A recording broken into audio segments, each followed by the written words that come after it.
আসসালামু আলাইকুম এভরিওয়ান, কেমন আছেন সবাই? আলহামদুলিল্লাহ, আমি ভালো আছি। আপনারা কেমন আছেন? প্রত্যেক দিন খুব ভোরে ঘুম থেকে ওঠার কারণে সকালবেলায় ছাদে যাওয়া হয়। আর সকালবেলায় গাছপালা দেখতে আমার অন্যরকম শান্তি লাগে।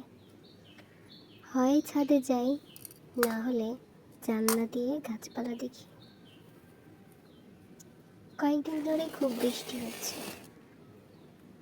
ফেসবুকে দেখলাম মানুষের রেইন লিলিগুলোতে অনেক ফুল ফুটেছে, কিন্তু আমার একটা গাছে মনে হয় 3টা ফুল ফুটেছে আর 2টা কলি এসেছে।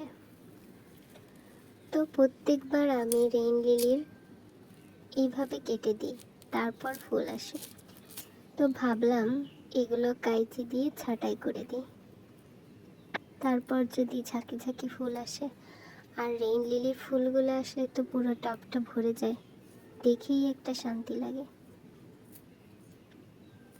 গাছ কেটে দিতে অনেক মায়া লাগে, তারপরও কেটে দিচ্ছি, যদি ভালো কিছু হয়।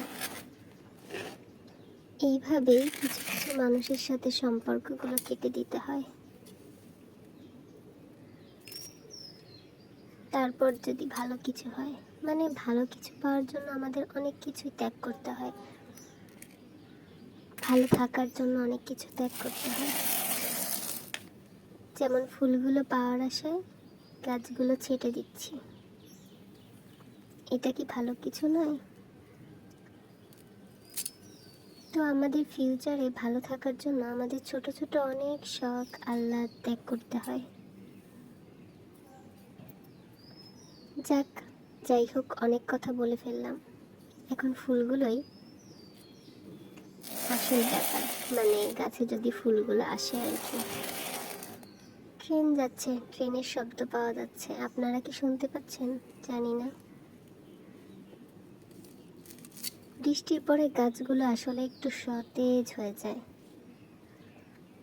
আর সকালবেলা পাখির ডাকগুলো অনেক শান্তি এনে দেয়।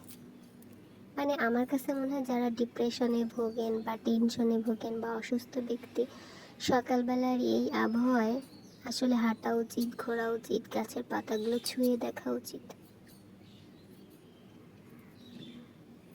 আমি তো মনে হয় সবুজ ঘাস পেলে সকালবেলা একটু পা ঘাসের উপর দিয়ে দেখতাম কেমন লাগে। ভালো থাকবেন সবাই।